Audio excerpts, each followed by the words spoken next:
In the last class, we have discussed this shloka 2.13. We'll discuss further. Few points before I forget, before I chant this shloka. One thing is that often in our classes, we do mention that one should be detached from home and all these things, which is a fact. But Srila Prabhupada says something very encouraging, which you will see in Bhagavad Gita 13th chapter, that if a person is situated in his home with his family, that means wife and children, but if they practice Krishna consciousness, there is no need for leaving the home. So that also is a statement of Srila Prabhupada. If a person can wake up early in the morning, chant Hare Krishna, discuss Bhagavatam, Bhagavad Gita, offer his food to Krishna, then he is also acting as soul, not as body. A very important point. Last time I was giving this class on this shloka. This means last day. Yesterday, is it not? So I forgot to mention this point because again and again this will surface in the mind of the seeker or the hearer of Bhagavad Gita that I am hearing that I am not the body. But then how do I, and I am soul, what do I do to realize that I am the soul, I am not the body? Okay? So we have to stop, we have to at least minimize, if not stop, minimize behaving as if we are bodies. When we act simply for our sense gratification, then we are acting as if we are our bodies. Hear very carefully what I am speaking now. But when we are acting for Krishna in devotional service, although being situated in the body, we are acting as souls. So if that action is maximized, then our nature as soul, that means being Sachidanand, will manifest even while we are in this body. This is called Jivana Mukta. One is called Videha Mukti, that means you give up the body and go back to Godhead, and other is called Jivan Mukta. While being in this world, in this body, a person is engaging by his body, mind and words in Krishna's service. So even while we are in the body, we don't behave like bodies. Just like now when we hear Bhagavad Gita, we are behaving like Atma. When we are hearing Srimad Bhagavatam, we are behaving like Atma. When we are serving Krishna in any way, by body, mind or words, we are behaving like souls. Does it make sense? So this philosophy of Krishna consciousness is very practical because I don't really realize how I am different from the body. But I can act in a way which is for Brahman. Brahmacharya means acting for Acharan, acting for Brahman. Or acting as Brahman, both ways you can say. So when a person is acting for Krishna, then he's a brahmachari, whether he's no matter which ashram is situated. Does it make sense? It's not simply a matter of celibacy and continence. It's a matter of acting for Krishna. This is a very important point to be understood. I think the devotees are getting this point. So from this shloka, we must understand, just like Arjuna, although realizing, even after realizing that he's not the body, still he's told to fight, but fight for Krishna. It's not that he's being told that you are soul and not the body and don't do anything. That is not possible for the soul. That will also, Krishna will be saying this point. So the point which we have to learn from this shloka is, we are not the bodies, so we must not engage in sense gratification. We must engage in Krishna's service. In that way, we are behaving as souls. Does it make sense? Yes. Now we'll go forward. You can please chant after me the shloka.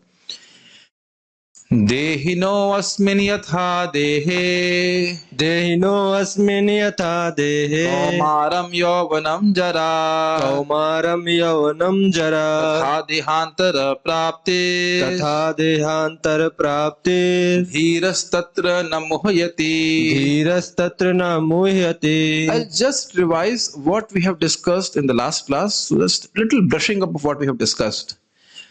We have seen that Arjuna's question was, oh, if I don't, even if we are not, even if we are always existing, but the bodies will be lost. And the Lord Krishna has given the argument, yes, but the body, the body will be lost and the body will be gained.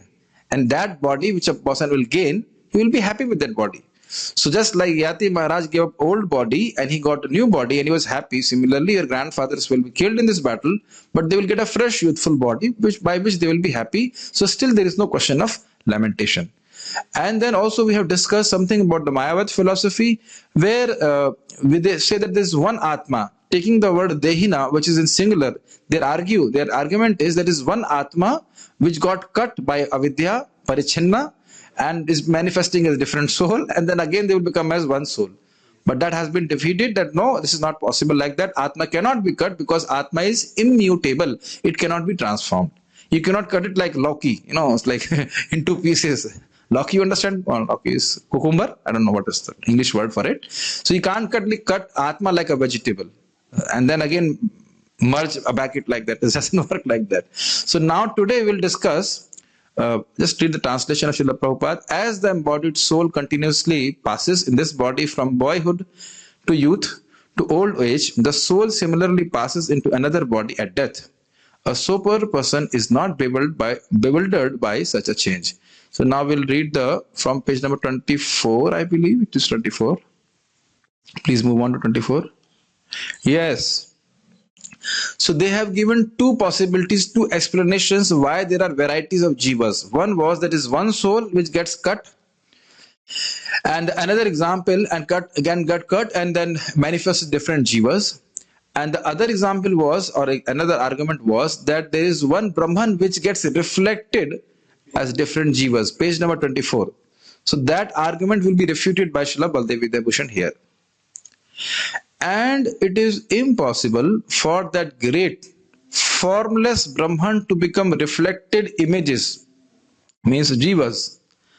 Otherwise, one would see reflections of space and the directions.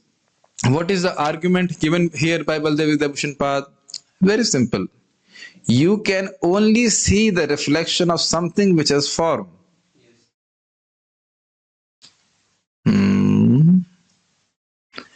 Are you able to understand this point? Even if we accept that jivas are reflections of Brahman, but my dear Advaitins or my dear impersonalist, you are saying that Brahman is formless. Now you get the point? So if it is formless, how can you have reflections? Can we have a reflection of sky? No. This is contrary to what you are thinking. Please hear very carefully. You are saying in water the reflection of sky is possible. No. You are seeing the reflections of objects which are there in the sky. You are not seeing the reflection of sky. You cannot see because Akash has no form. Sky has no form. The directions, can you see the reflection of directions? East, west, north, south? They don't have form. So on one hand, my dear impersonalist, you are saying that Brahman is impersonal or no form. On the other hand, you are saying it is reflected. How is it possible? Well, we can say Krishna has form and jivas are like reflections because Krishna has form. Then we can accept. When we say we are expansions of Krishna, that makes sense. Krishna has form and we are expansions of Krishna. Then we also have form. But you are saying Brahman is formless. Then accepting your argument that impersonal Brahman, Brahma Jyoti, how can you reflect Brahma Jyoti or Brahman, which is formless, into anything? You won't see anything. Something which is formless, how can you see form here in this world? Make sense? Okay. So what is the example you are giving to Akash? So we'll explain that. They are saying that just like Akash is getting pratibimba, that is, they are getting reflected. Akash, the example of Akash is given in context of the Supreme Lord, will come now. But right now we're defeating the argument of Brahman, Advaitins. They're saying just like the sky is reflected in water pots, but the sky is not reflected. It is the objects like stars and moon which are there in the sky which are getting reflected. But they are not formless. So your argument that the sky is getting reflected, that is not acceptable. Okay, so Brahman is not getting reflected. Also, we have discussed this point that everything is Brahman. So for something to be reflected in something, there has to be one object and there has to be a mirror. The mirror is different from that object. Now you're saying Brahman is reflected. Then the question is, where it got reflected? So then the mirror, their mirror is avidya. So now avidya is a mirror, but avidya is also Brahman. You're saying everything is Brahman. So Brahman is getting reflected in Brahman. It is same as saying mirror is getting reflected in a mirror. My dear devotees, are you able to get the argument? I know it is a little dicey, it's a little tricky to understand these things. But these people always give छल. छल समझते छल करते हैं. एक बात इधर बोलेंगे, कुछ और बोलेंगे. इसे कहते हैं छल. Same way, Sarvabhauma Bhattacharya was trying to defeat Mahaprabhu with all these arguments, but Mahaprabhu cut all his arguments into pieces. So this is how we have to be there. Devotees have to be intelligent. Otherwise, one would see reflections of space and the direction. So this we have discussed. This is not possible. Nor can one claim that such must be the explanation, because there can be no other cause for such a result. Actually, one can perceive a reflection of the sky only because of apprehending a group of glowing objects like constellation and planets within the sky shining on water. So you understand? You are able to see that I am seeing the reflection of sky because you are seeing the reflections of star and moon, etc. I'll just read the whole thing and then you will understand. Though the Shruti, before that, one second, hold on. I did not explain this line. Nor can one claim that such must be the explanation, because there can be no other cause for such a result. The idea is, the impersonalists are saying that our explanation is the only explanation, because there is no other explanation. The shloka of Akasha is from Shruti. Are you seeing that shloka? I will again show you the shloka here. आकाशम एकम ही यथा, page number 18, घटादिषु पृथक भवेत् तथात्मैको ही अनेकस्थो जलाधरेषु इवांशुमान. This is a Vedic statement. This is not wrong. So now they are saying, no, there is no other explanation except our explanation. So the Acharyas give an example of this is, suppose a person is fat. So now if you cannot see him eating during the day, he must be eating in the night. There is no other possibility. So now, in the same way, using the same logic, they say there is no other explanation of this shloka except our shloka. There is no other explanation. आप समझ रहे हैं ना मेरी बात? Because we are seeing variety in this world, and because the Brahman is, or in their conception, is ultimately formless, there can be no other explanation of this shloka that Brahman is getting reflected or Brahman is getting cut.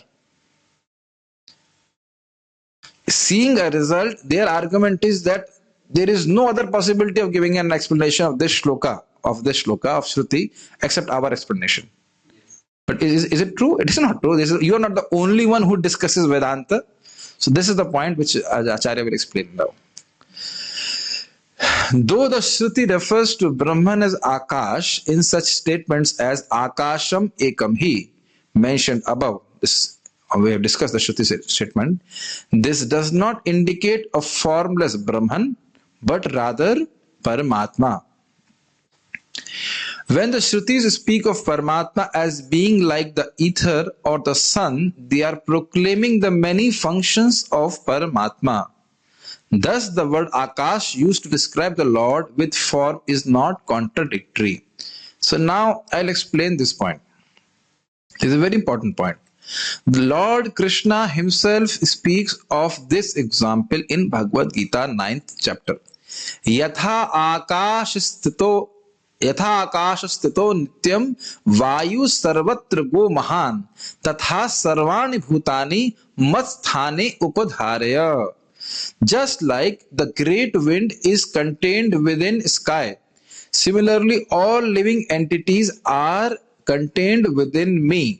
So that function of the Lord as Paramatma, the all-encompassing function of Paramatma, only one function of Paramatma, that He's all-encompassing, He's all-pervading, everything is contained within me, is explained by giving the analogy of Akash or sky. It's not, when the Lord is saying the example in Bhagavad Gita, the shloka in Bhagavad Gita, He's not saying that I am impersonal like Akash. He's a sky. He's only giving the example of sky to make us understand how everything is contained within him. No analogy can fully describe the Supreme Lord. Yatha means just like. It doesn't mean that the Akash can describe you all the qualities of the Supreme Lord. Just the all containing property of sky will give us the idea that how the whole universe, whole material manifestation is within the Lord. But it does not mean that the Lord is impersonal. Are you able to understand my English? समझ रहे ना मेरी बात? तो आकाश से compare कर रहे इसका मतलब ये नहीं कि आकाश की तरह भगवान निराकार हो गए, ये चीज है. So the Lord, the word Akash can also be explained as Paramatma. Okay. And then we very simply understand that all living entities are part and parcels of the Lord eternally, and they are situated in the Lord eternally. That's very easy to understand. Does it make sense? Yeah. No, it is not a paradox. Paradox is not a paradox. Whatever is if you understand the meaning of paradox, not a paradox. I'll state this here, and this has to be like Hindi में कहते हैं गांठ बांध लेना चाहिए. This has to be understood. No analogy can fully describe the Supreme Lord. एक पक्षीय होती है. It only explains one aspect of the Supreme Lord. It cannot describe the whole totality of the Supreme Lord. He's infinite. Does it make sense? So another example is called Shakha Chandra Nyay. When the child is asking his mother, my dear mother, where is the moon? Then she says, oh my dear child, see, the moon is between the two branches of the neem tree. Now, will you agree that the moon is between the two branches of the moon tree?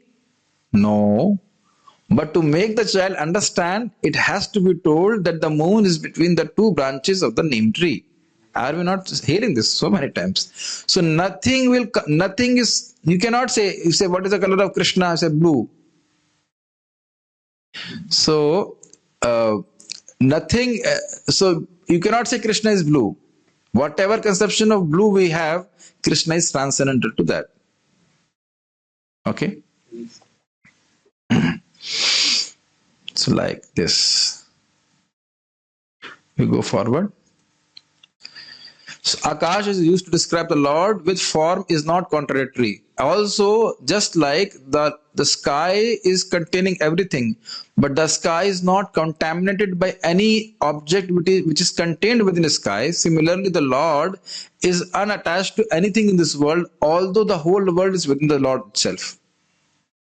Just like, suppose water is there in the glass, the water will make the glass wet. Is it not? Because it is the glass.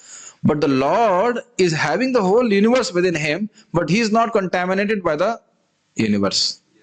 Just like Akash is not. Just like the sky is not contaminated by anything, although everything is within Akash. So it's still the Lord has form, you must understand. We cannot say that the Lord is formless like sky. That example is not given. Just the point, just the quality of the Lord to become remain unattached is explained by the example of Akash, sky. Too much philosophy, Gaurgopal Prabhu? Understanding? Note, has anyone seen pure consciousness reflected in a mirror or water? Even material elements like Akash and space, which are formless, cannot be reflected in water or a mirror. What we see is caused by light and its product, color. This is also explained in Baldev's commentary on Vedanta Sutra. This is the argument of Anitha Anupapatti, inferring a certain cause from seeing a result, because there is no other explanation for such a result. An example, if a man is fat and does not eat during the day, he must eat at night. To say that the Brahman gets reflected as numerous jivas, one would need a Brahman with qualities like the sky with planets. That could be reflected, and a substance like water, some real object other than Brahman upon which reflection takes place.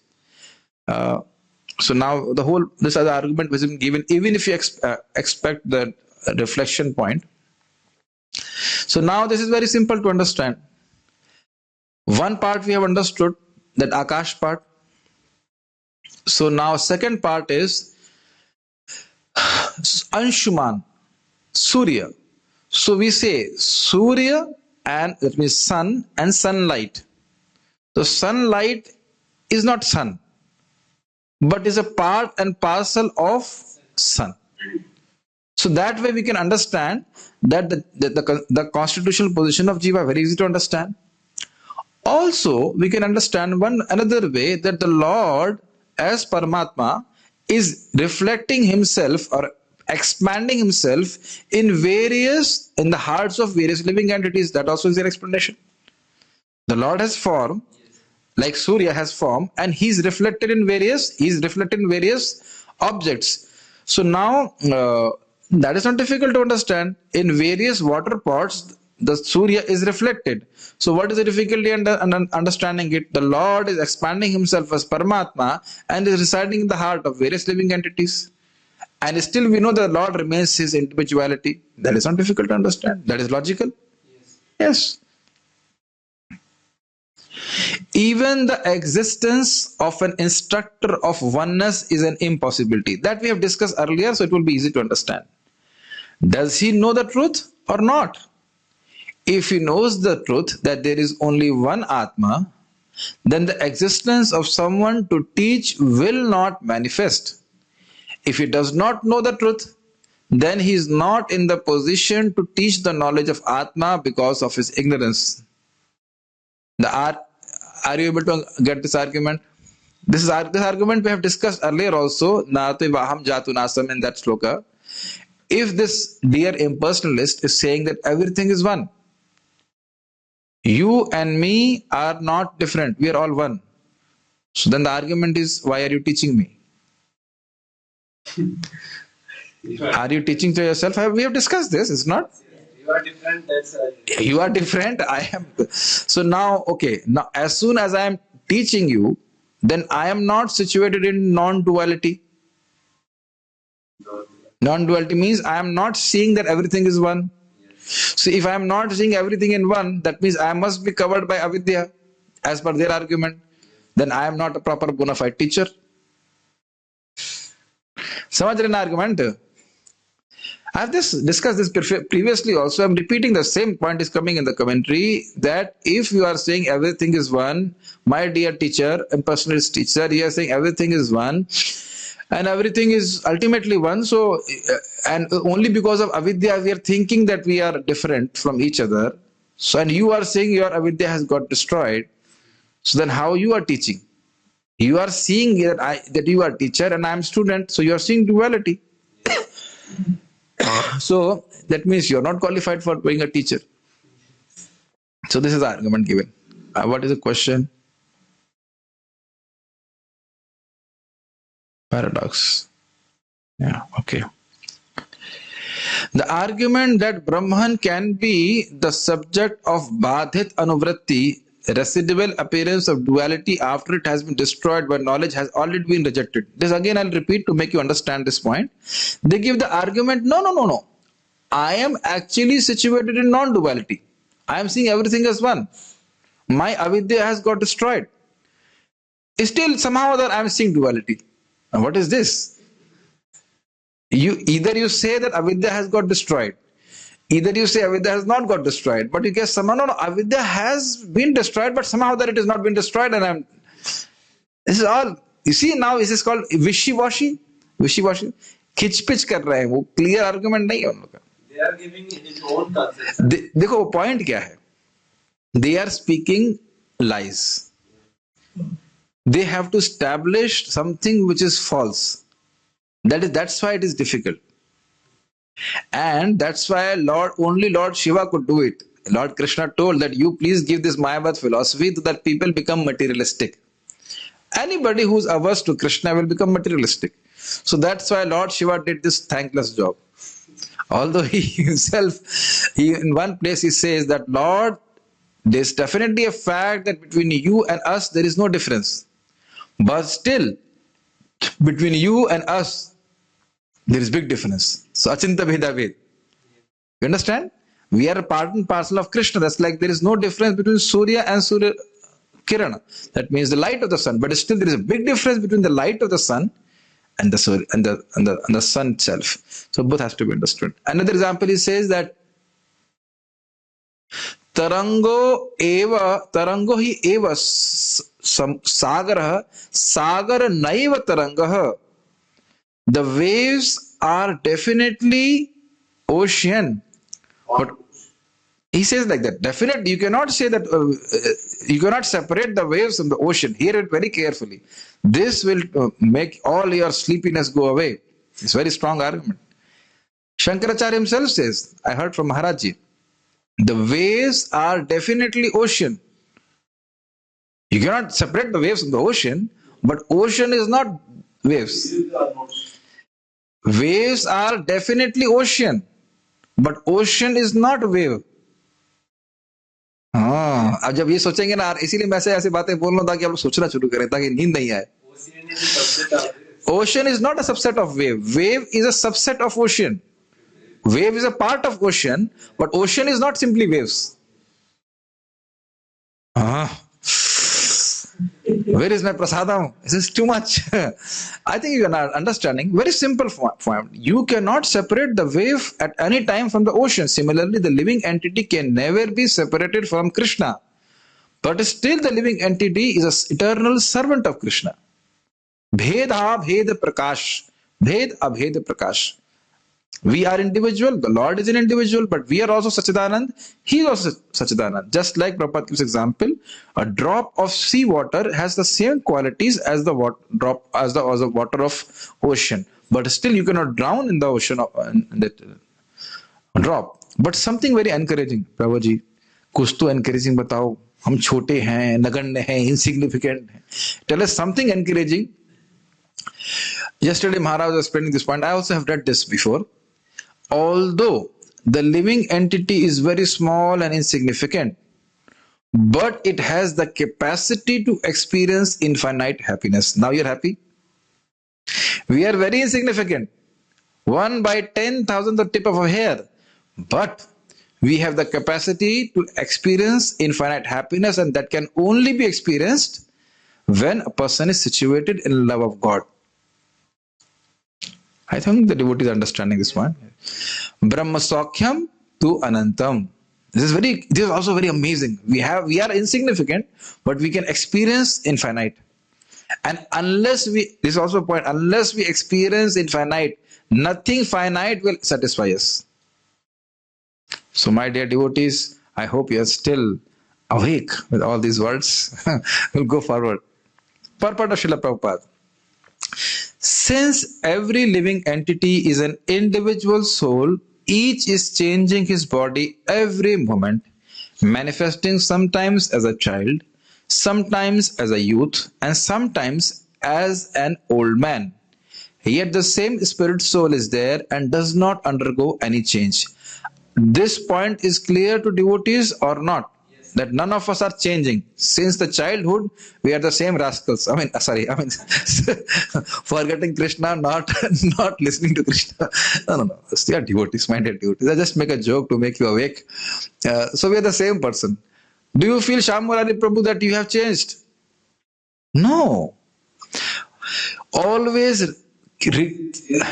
No, you are seeing the change, but you are not the change. I like this example so much. We are seeing the change, but we are not changing. Okay. Now, this knowledge should remove the illusion from our heart that by doing a PhD, by doing any other of these degrees, I'll become successful. I have no objection what you do to keep your belly, how to say, satisfied. पेट भरने के लिए क्या कर रहे हैं उसमें भी कोई आपत्ति नहीं है. Obviously, should not be breaking the regulative principles, but none of these things, PhDs and MTechs and BTechs, have any value for Atma. We should be fully situated in this point. Why I'm saying this? One of my juniors, a good devotee, so he got into Oxford University. Fine, no problem. And another of my seniors told me he's very well situated. Now he's in Oxford University. And for a fraction of a second, it came in my heart, oh, he's very well situated. And then immediately I stabilized my mind. No, he is not well situated. I am well situated in Vrindavan, giving up all this nonsense and chanting Hare Krishna and serving Krishna. Please be very careful. This will be bombarded into your consciousness so many times by Maya, by so many people who will value all these material things as great. Well situated in material life. There is no such well situation in material life. Material life is padam padam vibdam. Any moment you can die. There is no well situation in material life. That is also an illusion that I am very nicely situated. Maybe I'll die. Is it not? What is well situation? Padam padam vipadam. Every step is a danger. So this, be very careful. We are not the body, so material accomplishments will not make me happy. Not waste our time. An intelligent person actually will not waste our time with that. Just पेट चल जाए, पेट भर जाए बस किसी तरह से, और भक्ति मतलब ठीक ठीक हो जाए, मतलब आराम से भक्ति के लिए मौका मिले. We should just get sufficient time for bhakti, for shravan kirtan. That should be the intelligent persons attitude. It's not my opinion, my dear devotees. This is the instruction of Lord Rishabdev. You please read 5.5th chapter, I think 4th shloka he says. Even if a person is a grahastha, 5.5.4, something like that. He says, even if a person is, or 3 or 4, even if a person is grahastha, he is not engaging fully in sense gratification, only earning money, no, not money, like that. No, not like that. Our human life is very valuable. My Guru Maharaj was very nicely putting it, very nicely said. I can't apply his instruction, but he said, even a moment of human life lost in sense gratification is a huge loss. Even a moment. What to talk of hours and days and years together. See, I will speak what I am experiencing. My personal experience. And please don't see that I'm saying it from out of pride or something. I can just actually see it. I am praying to Krishna. Please do not put me into Maya. All this family life is actually a bad investment. Now you may accept it. I'm not saying nothing to Mataji or Prabhuji. It's just simply a bad investment. This waste of time. Okay, you can do bhakti also in there. No problem. I should not speak too heavy things. But it doesn't go away from my heart. I can see it's a bad investment. Obviously, for some people or most of the people, they need to invest in that and understand, oh, it was a bad investment. But it is a bad investment. And especially when a person was getting brahmachari training for 20 years, he was knowing that this life is like that. He was entering in Grihastha ashram, he was entering like a thief just to get out of it after 50 years of age. Once we do bhakti, that's why I feel so happy. Those who are not married yet and doing bhakti very nicely, even if they get married, they understand how difficult it is to practice bhakti after getting married. It is not easy. I don't know if some people will agree with me or not, but those who are married, they will tell that is actually, we have no problem. You want to get married, not married, but it is actually difficult. अरे प्रभु जी कहाँ ले जा रहे हो बात को? हम खाली बात बोल रहे हैं कि the idea is we are simply travelers in this life. You know, understand, travelers. This life is not a end point; it's a destination. It's not a destination; it's just a passing.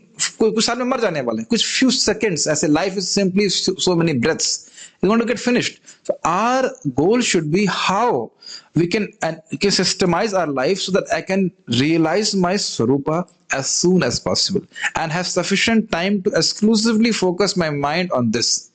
This is Shastra. Whatever you wish to accept or reject is up to an individual. We have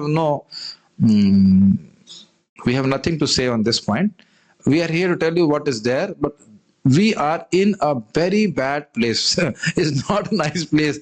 Just how we take birth is, well, I think Radhesham Prabhu mentioned it when he grew up and he learned as a devotee, how he took birth, he was disgusted. And all of us are doing like that. All of us take birth in a very miserable way.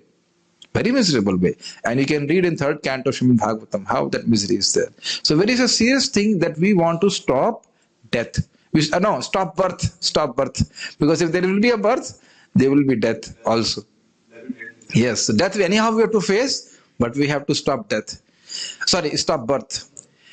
This individual soul finally changes the body at death and transmigrates to another body. This is very easy to understand.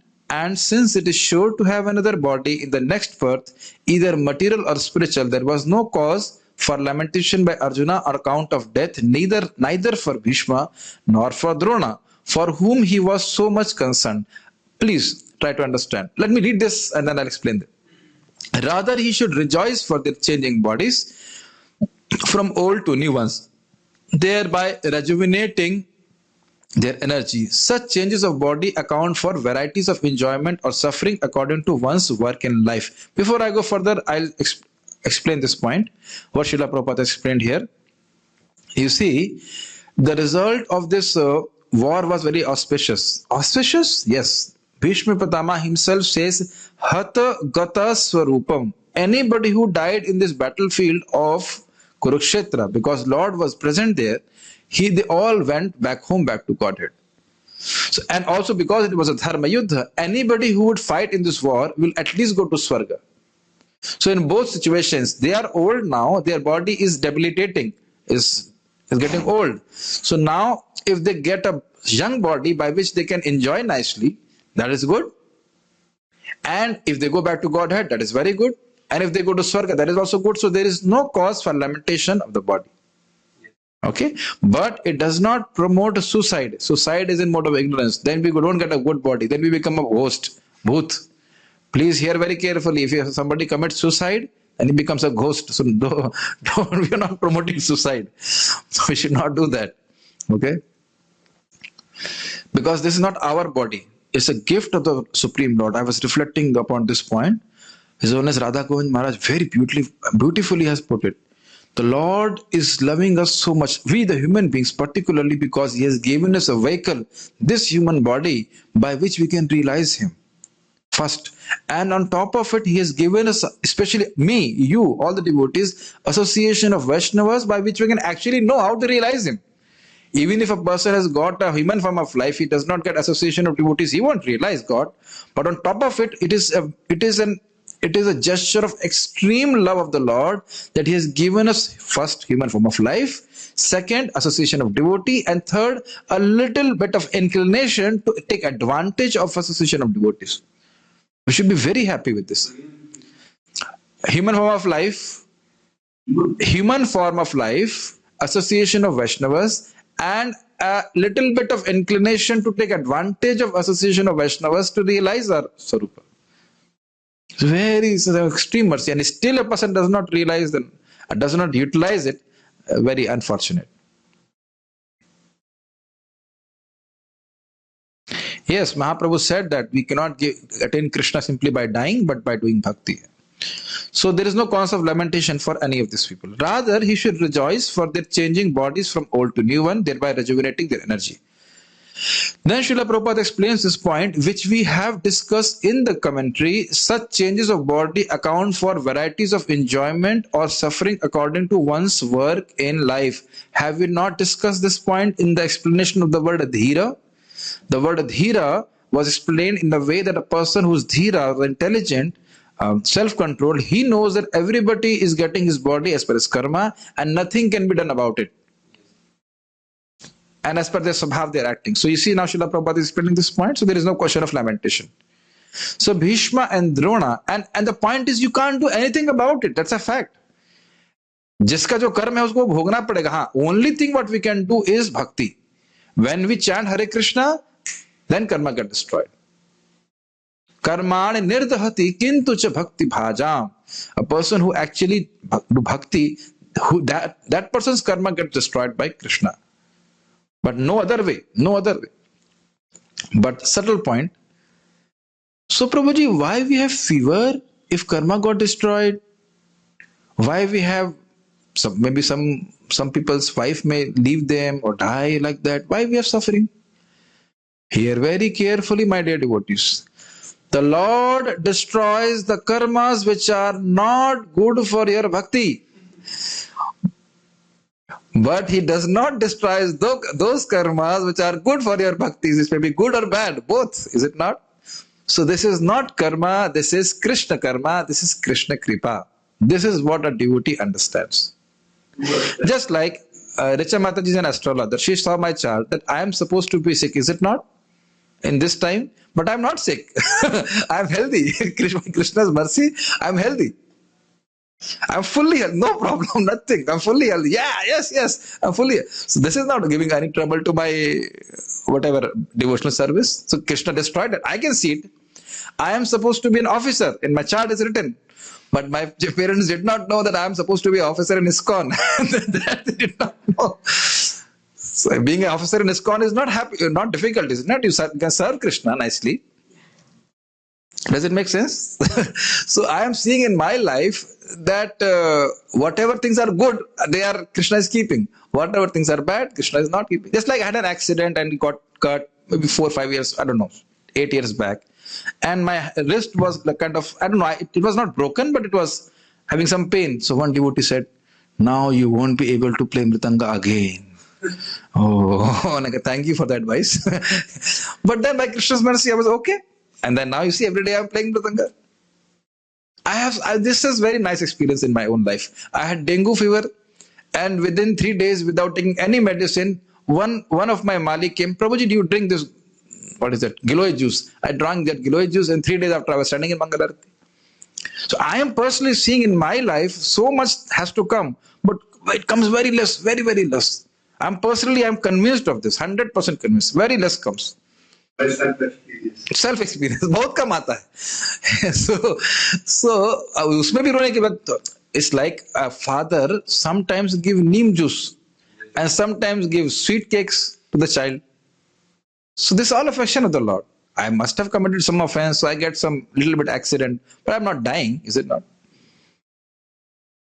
So that I'm saying, you will see in your own life, and then you will just like, I want to speak this, very interesting.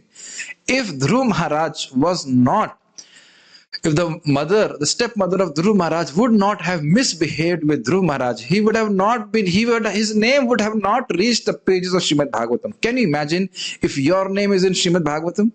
How much exalted you must be. Your glories are heard by Sriman Chaitanya Mahaprabhu, the Param Absolute Truth. And it all started with pain. So sometimes the Lord may give pain in a devotee's life. And we have to do the needful also. I met an accident, I took some medicine or whatever. But you must always remember that is Krishna's mercy. I'll repeat this point.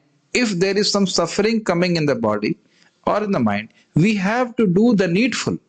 But remember that Krishna's mercy coming in our life in very less form, and it's only good for my devotional service. Again, fifth canto, 5th chapter, I think it is text number 20 or 23, somewhere in between. Very beautifully, Lord Rishabhdev says, I'm always thinking about the welfare of my devotees. Always. That means from the beginning, when you took devotional service, Krishna is thinking how to give. Kaise acha karna hai, kaise acha karna hai. And you must remember, Krishna knows how to do good. Krishna wants to do good, and Krishna has the capacity to do good. Three things are there. Krishna knows how to do good. Krishna wants to do good, and Krishna has the full capacity to do good. We may not be able to understand. But then, what we have to understand, mat chittaha sarva durgani mat prasadat tarishyasi. By fixing our consciousness on Krishna, we'll conquer all our obstacles, all kind of obstacles. So why I'm saying all these things, I'm talking on the point of karma. We are also going to suffer our karma, but simply, यद ब्रह्म साक्षाद कृति निष्ठयापि विनाशमायाति विना न भोगे अपैति नाम स्फुरणेन तत्ते प्रारब्ध कर्मेति विरौति वेदः. Srila Rupa Goswami Namastik says that a Brahmanist, whose person is fixed in Brahman, he will also have to suffer his prarabdha. But apayati naam sparanena tatte, simply by naam manifesting on the tongue of a person, prarabdha karmeti virauti veda. All the prarabdha karmas are destroyed. This is the Vedas are proclaiming. This is the power of devotional service. Still, but the inconceivable mercy or the arrangement of the Lord, the living entity, as a devotee is seen in this world. Because the devotees have to preach the message of the Lord. They have to stay here some time, but they are in a liberated condition because they're serving Krishna. They are not under karma. I really want to say this point. Just like you see in an engine of a car, it is running by diesel.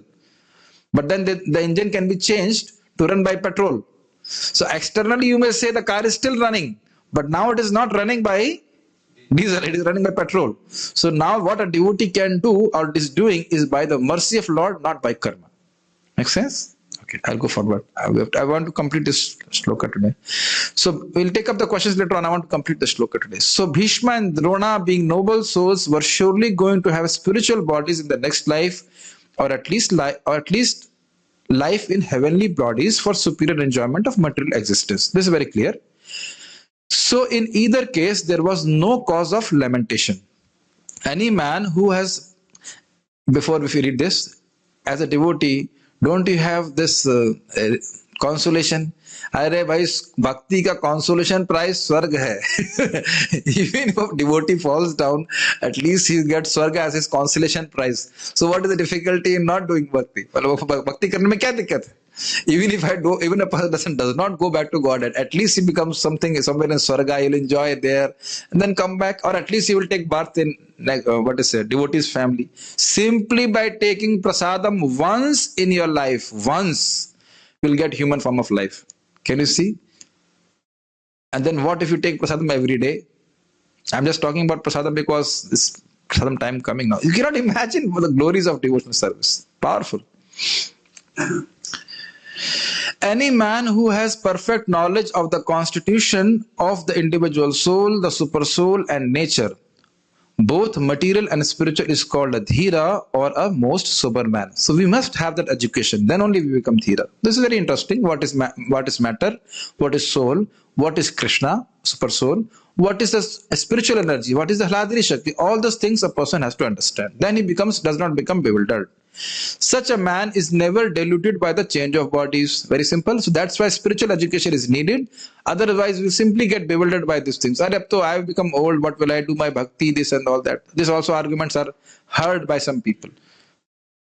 The Mayavadi theory. Now, my dear devotees, do not think that Srila Prabhupada has not put in the purport. I was not speaking out of context. The Mayavadi theory of oneness of the spirit soul cannot be entertained on the ground that the spirit soul cannot be cut into pieces as a fragmental portion. Such cutting into different individual souls would make the supreme cleavable or changeable against the principle of the supreme souls being unchangeable. I think now it's very easy for you to understand. Their whole concept that there is one soul which gets cut and manifests as different jivas doesn't work like that. So now I don't have to explain anything here. Yes. As confirmed in the Gita, the fragmental portions of the Supreme exist eternally, Sanatan, and are called Chhar. That is, they have a tendency to fall down into material nature.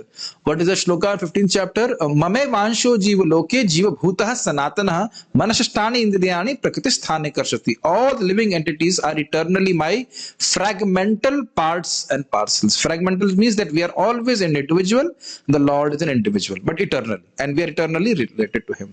And Prabhupada is saying char. Char means which has a tendency to fall down. Fall down means which has a tendency to enjoy material nature. Is a very important point, my dear devotees. We being marginal energy of the Supreme Lord, we are always open for suggestions. So, open for suggestions. So Maya is always suggesting is, what about that sense gratification? She never forces you to do that. If she actually forces you, no, you have to watch that movie, you will say, no, I will not watch that movie. But she does not do that. My dear devotees, I think you're not fully free from Maya, is it not? Or are you free from Maya? If you are free from Maya, you can say, raise your hands, like, yes, Prabhuji, I am free from Maya. No. So we are not free from Maya. So every time Maya entices us, she uses the same weapon of suggestion. What about that? You want Krishna? Very good, my dear devotee, but what about that sense gratification which you really liked before coming to Krishna consciousness? It's not that bad. Just like I'm not so much attached to cricket, but one devotee was very much attached to cricket. So when he saw cricket, he started watching it for some time. Like that. Everybody's bottle has a different cap. Everybody's sense gratification is something different, is it not? So then Maya always, and what about that? So that's why we should have to constantly be in association of Vaishnavas who don't allow us. Just like we are sitting here, at least, even if the Maya says something, still we have at least sitting in the class, we cannot do anything. And then slowly, slowly we become indifferent to all these suggestions of Maya. We know what is the value she's going to promise to us. Our one senior Vaishnava says that, I don't know what to say in the class, but he told to me, he said that stool pakoras. I don't want to elaborate more than that, but that's what he said it. And he's a Grahastha devotee. Stool pakoras, which we eat every time. That's what Lord Rishabdev also says. Stool pakoras. Before Prasadam, what kind of things you are speaking, my dear Prabhu? This is the last class I'm going to hear. No. But that's what he told me, stool pakoras. Anyway, I'll not repeat it. But that's what we are enjoying in this material world. That is, they have a tendency to fall down into material nature. So we have a tendency, be careful unless we are fully liberated. These fragmental portions are eternally so, and even after liberation, the individual soul remains the same fragmental. This is very clear to you now, by now, is it not? We are now an individual. After liberation, we will not merge into the Lord, we will remain an individual. But once liberated, he lives an eternal life in bliss and knowledge with the personality of Godhead. Very easy, is it not? The Lord will be there, we will be there, and we will serve him in a loving reciprocation. We'll get infinite happiness. Fine, very simple to understand. The theory of reflection can be applied to the super soul. My dear devotees, now reflection theory also has come. So how can you say Prabhupada is not talking about these things? Who is present in each and every individual body and is known as the Paramatma. Do you think I have given the same explanation or give something different? Same, is it not? Sun is there and is manifesting as different reflection of sun in different water pots. So, similarly, the Lord is expanding himself as Paramatma in various living entities. What is that? Sarvasya Chaham Sannivishtu. No problem. Is it not? But it's not that the super soul is in your heart. That means you are the super soul. One time, one person asked me, I was giving class in your college, I think you were there in BMS, said, Atma and Paramatma both are there in the heart. So what is the difference? I said, I'm your teacher now and you're a student. Both of us are sitting in the same assembly hall or whatever classroom. So is there no difference? Do you know more than me? It doesn't work like that. So Paramatma is Sarvagya, but we are not Sarvagya. We don't know everything, even though they are situated in the same body. Make sense? This is very, very important point to be understood. So that the point of reflection is that the Lord is reflecting himself within the living entities or expanding himself, just like the Surya is reflecting. But Surya has a form, my dear devotees. Is it not? Yes. Or you can only see a reflection if the original object has a form. So the Lord has a form and he's reflecting or expanding himself as Paramatma in different living entities. So simple, is it not? Vaishnava philosophy is so practical and so simple. Because they are telling the truth. It's a statement about saying truth is that the good part about saying the truth is that you do not have to remember what you said last time. If you tell a lie, then every time you have to say something. What did I say last time? Is it not so? I was speaking what I have understood from Srila Prabhupada's statements. Now you see, we are reading in Prabhupada's purport. This will build your faith on my speech. Does it make sense? If I was giving you some strange explanation and then from my mental speculation and then you read Prabhupada's purport, Prabhuji, ye to kuch aap alag bol rahe the, then you will not believe the words of sadhu. That's why I'm pleased requesting all the devotees, I want all of you to be preachers, but never say something from your speculation.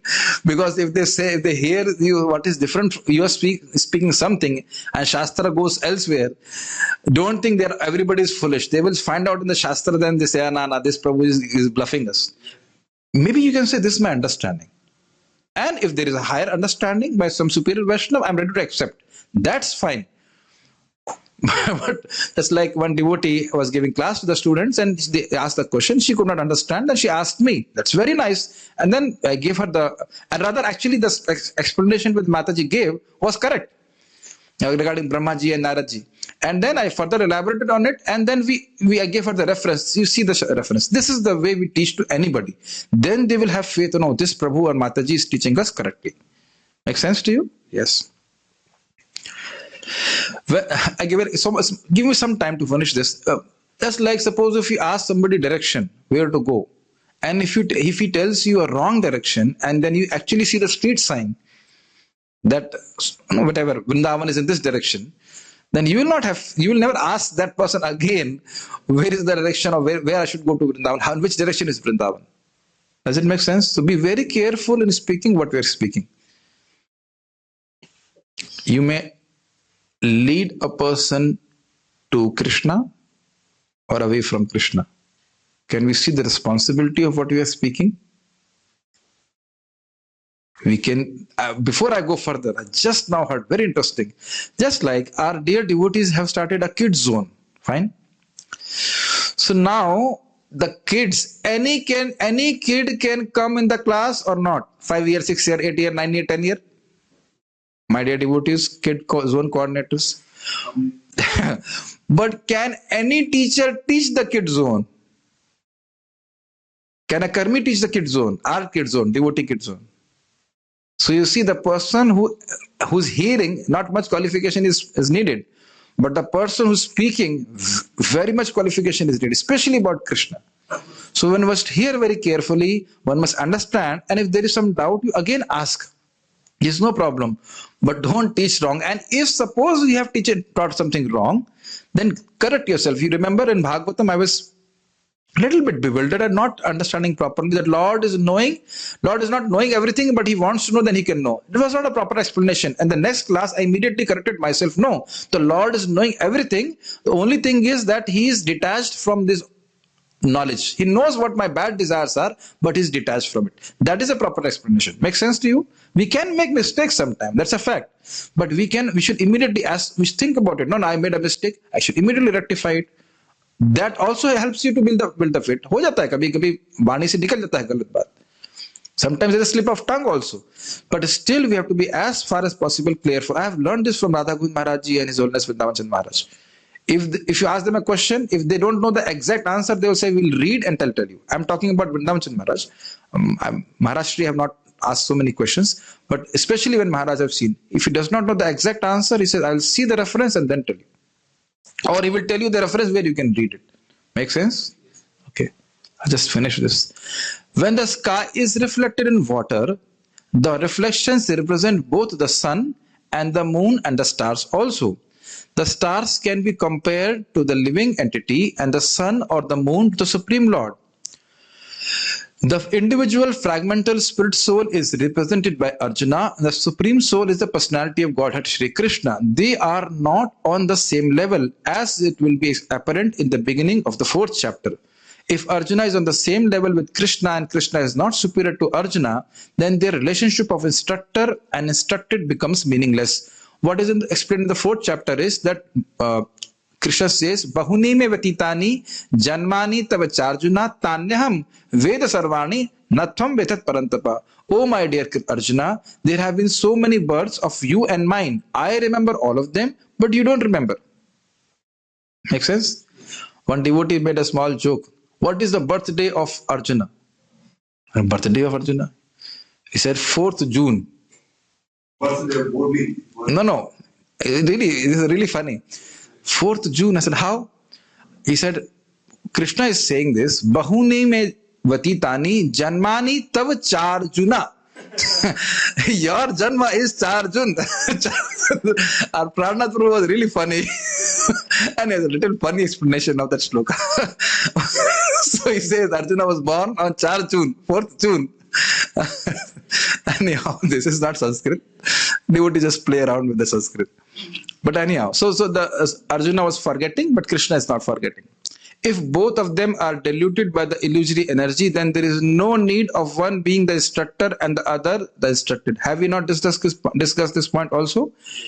If you say that Supreme Lord is somehow that liberated, but somehow that in avidya and somehow that seeing the duality, although seeing non-duality, all these things, the jabber is finished. There is all this argument have not to be accepted. The Lord never ever comes under the influence of Maya. He's always Maya Pati. Such instruction would be useless because in the clutches of Maya, no one can be an authoritative instructor. So now a question can be raised. I am not free from Maya, definitely. So how can I'm instructing? I'm repeating the instructions of those who are free from Maya. Yes, and that way we become delivered and we deliver others. What a beautiful statement! And this has been explained by the pastimes of Damodar Leela. The Lord is bound, but he liberates the two Yamalarjan trees. Beautifully explained by one of the acharyas. The Lord is giving hint by his pastime that although you yourself are bound, but you can liberate others by the knowledge of Bhagavad Gita and Srimad Bhagavatam. The Lord Damodar was bound by the ropes. So when he was pulling that ukhal and then got stuck between the two trees, Yamalarjan trees, the Yamalarjan trees were liberated. But the Lord remained bound. The Lord was bound, the trees were liberated. So by this pastime, the Lord is saying, even if I am bound, I'm bound by this body, I'm not liberated. I may be a Jivan Mukta because I'm engaged in Krishna's service, but still externally at least I'm bound. So still by giving this knowledge of Bhagavad Gita to others and of Bhagavatam, I can liberate them, and also I also myself am liberated from that material touches. Beautiful. See what an amazing thought process by the acharyas. Amazing thought process. Very nice. I love this. I love all our acharyas. They are so nice. They are brilliant. Somehow I want to pay obeisances. If they can come in front of me, we can go to their samadhis and pay obeisances. What an amazing explanation, is it not?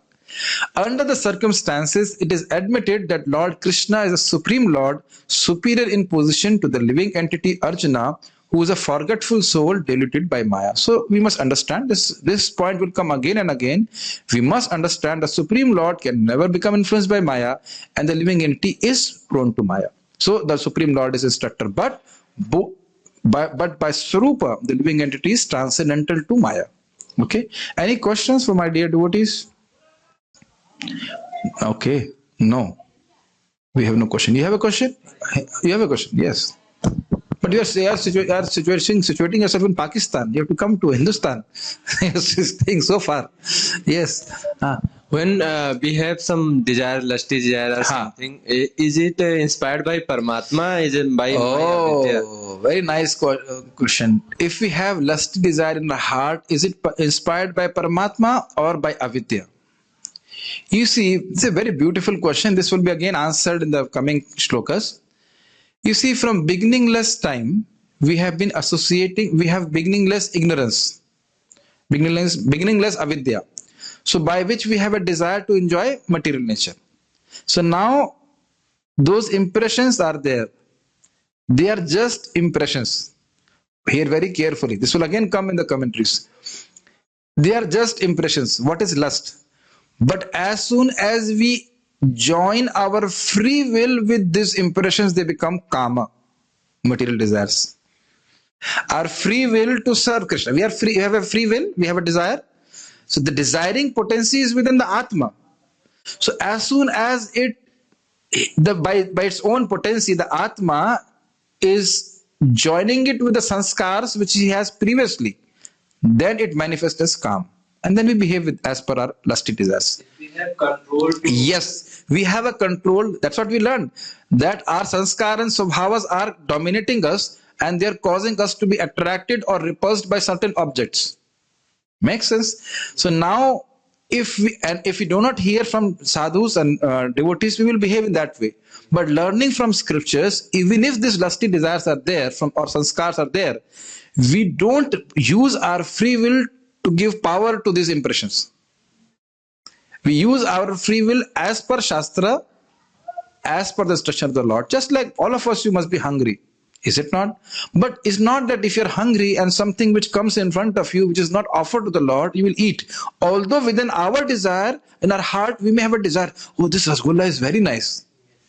But we'll use our intelligence, which has been acquired by hearing from Shastra in the association of Vaishnavas. No, I'll only take prasadam. If there is khichdi, which is offered, and there is rasgulla, which is not offered, what will you eat? Rasgulla, is it not?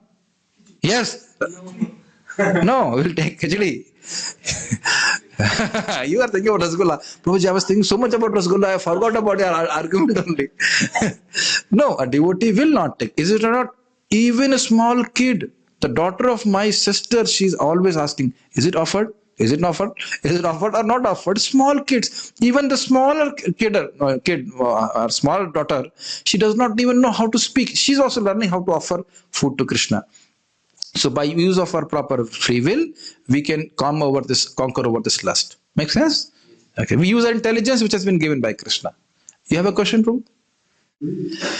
कई बार सुना है कि कर्म इतने ऐसे होते हैं कि उसको चेंज नहीं किया जा सकता. He's asking that karma is so powerful that it cannot be changed. Yes.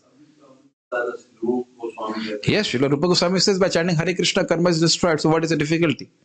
In 5.1.35, there also it explained, a person who's outside Varnashram, Chandal, even he also somehow there chants Hare Krishna or chants the holy name of Krishna, his karma is destroyed. Vidura Vigata. It is inconceivable. And then please, I will give a homework. You read that. Srila Sanatana Goswami Prabhupada quoting that, Sanatana Goswami says, even if you say the body is there, even if you are seeing that the body is here, still on the authority of Shastra, you must understand that his karma has got destroyed, because as soon as you chant Hare Krishna, your subtle body changes immediately. Otherwise, you cannot reconcile. All the potencies of the Supreme Lord are there in the holy name. How much potency Supreme Lord has, Rudra Prabhu? How much he has? Unlimited. Unlimited. The same potency is there in every name of the Supreme Lord. Nam Nam Akari Bahuda Nij Sarva Shaktis. That's why I was so enthusiastic to explain this Shashtakam. It is so enthusiastic. That's why I should be enthusiastic to chant Hare Krishna, Krishna Krishna, Hare Hare, Hare Ram, Ram Ram, Hare Hare. We are not chanting Hare Krishna to destroy karma. That is side product. We are chanting Hare Krishna because we'll get breakfast. No. Chanting Hare Krishna to get love of God. Are you making you understand this point? We are not बहुत ज्यादा है पाप काटने के लिए, कर्म काटने के लिए, कर्म बंधन काटने के लिए नहीं, वो अपने आप ही कट जाता. ठीक है? तो आप जी कैसे रहे? प्रभु जी, then why your karmas are not destroyed? Why you did not go back to Godhead? That may be a question.